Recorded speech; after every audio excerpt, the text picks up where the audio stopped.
ബീഹാറിൽ ആദ്യഘട്ട വോട്ടെടുപ്പ് പുരോഗമിക്കുകയാണ്. 42.31% പോളിംഗാണ് ഇതുവരെ രേഖപ്പെടുത്തിയത്. 18 ജില്ലകളിലെ 121 മണ്ഡലങ്ങളിലാണ് വോട്ടെടുപ്പ് നടക്കുന്നത്. RJD നേതാവും മഹാസഖ്യത്തിൻ്റെ മുഖ്യമന്ത്രി സ്ഥാനാർത്ഥിയുമായ തേജസ്വി യാദവ് രഘോപൂരിൽ നിന്നാണ് ജനവിധി തേടുന്നത്. തീർച്ചയായും 42.31% പോളിംഗ് ശതമാനം എത്തി നിൽക്കുന്നത്. ലാലു പ്രസാദ് യാദവ് അടക്കം തേജസ്വി യാദവ് അടക്കമുള്ളവർ വോട്ട് ചെയ്തിരുന്നു. ഈ തെരഞ്ഞെടുപ്പ് ജനവിധി തീർച്ചയായും നിലനിൽക്കുന്ന ബീഹാറിലെ ഭരണവ്യവസ്ഥയ്ക്കെതിരായുള്ള വിലയിരുത്തൽ കൂടിയാകും എന്ന് തേജസ്വി യാദവ് വോട്ട് ചെയ്തതിന് ശേഷം പ്രതികരിച്ചിരുന്നു.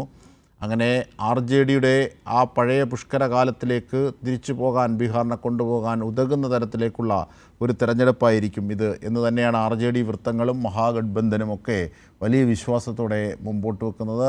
പ്രശാന്ത് ഭൂഷൻ്റെ ഒക്കെ പ്രശാന്ത് കിഷോറിൻ്റെ ഒക്കെ സ്ഥാനാർത്ഥിത്വം, പുതിയ പാർട്ടിയുടെ രംഗപ്രവേശമൊക്കെ വലിയ അർത്ഥത്തിൽ ചർച്ച ചെയ്തിരിക്കുന്ന ഒരു വേളയിൽ കൂടിയാണ് ആദ്യഘട്ട വോട്ടെടുപ്പ് നടക്കുന്നത്. ഇപ്പോൾ വിഷ്ണു തലവൂർ ബീഹാറിൽ നിന്നും ഞങ്ങളുടെ പ്രതിനിധി ചേരുകയാണ്. വിഷ്ണു, ഭേദപ്പെട്ട പോളിംഗാണ്.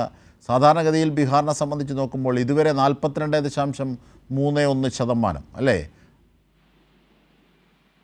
അജിംഷാദ്, തീർച്ചയായിട്ടും ഭേദപ്പെട്ട പോളിംഗ് തന്നെയാണ് ബീഹാറിൽ ഇപ്പോൾ രേഖപ്പെടുത്തിക്കൊണ്ടിരിക്കുന്നത്. ഒരു മണിവരെ 43% പോളിംഗ് ആണ് ഇപ്പോൾ ഔദ്യോഗികമായി തെരഞ്ഞെടുപ്പ് കമ്മീഷൻ പുറത്തുവിട്ട കണക്കെന്ന് പറയുന്നത്. എന്തായാലും രാവിലെ മുതൽ തന്നെ ആളുകളൊക്കെ തന്നെ പോളിംഗ് ബൂത്തുകളിലേക്ക് എത്തുന്നുണ്ട്. ഇപ്പോഴും മിക്ക പോളിംഗ് ബൂത്തുകളിലും നീണ്ട നിര തന്നെയാണ് നമുക്ക് കാണാൻ സാധിക്കുന്നത്. എന്തായാലും ഏറ്റവും പ്രധാനപ്പെട്ട ഒരു തെരഞ്ഞെടുപ്പ് തന്നെയാണ് ബീഹാർ തെരഞ്ഞെടുപ്പ് എന്ന് പറയുന്നത്. പ്രത്യേകിച്ച് നമ്മൾ നേരത്തെയൊക്കെ ചൂണ്ടിക്കാട്ടിയതുപോലെ തീവ്ര വോട്ടർ പട്ടിക പരിഷ്കരണം നടപ്പാക്കിയതിനു ശേഷമുള്ള ആദ്യ തെരഞ്ഞെടുപ്പ്, നിതീഷ് കുമാറിന്റെ JDUവിന്റെ ഭാവി തീരുമാനിക്കുന്ന ഒരു തെരഞ്ഞെടുപ്പ്. ആ അർത്ഥത്തിലെല്ലാം വലിയ പ്രാധാന്യമുള്ള തെരഞ്ഞെടുപ്പ് തന്നെയാണ് ഇപ്പോൾ നടക്കുന്നത്. അതോടൊപ്പം ഏറ്റവും ഒടുവിൽ പുറത്തുവന്ന റിപ്പോർട്ട് പ്രകാരം ബീഹാർ ഉപമുഖ്യമന്ത്രി വിജയ്കുമാർ സിൻഹയ്ക്കെതിരെ വലിയ പ്രതിഷേധം വിജയ്കുമാർ സിൻഹയുടെ മണ്ഡലമായ ലഖിസാരയിൽ ഇപ്പോൾ ഉണ്ടാകുന്നു എന്നതാണ് മനസ്സിലാക്കാൻ കഴിയുന്നത്.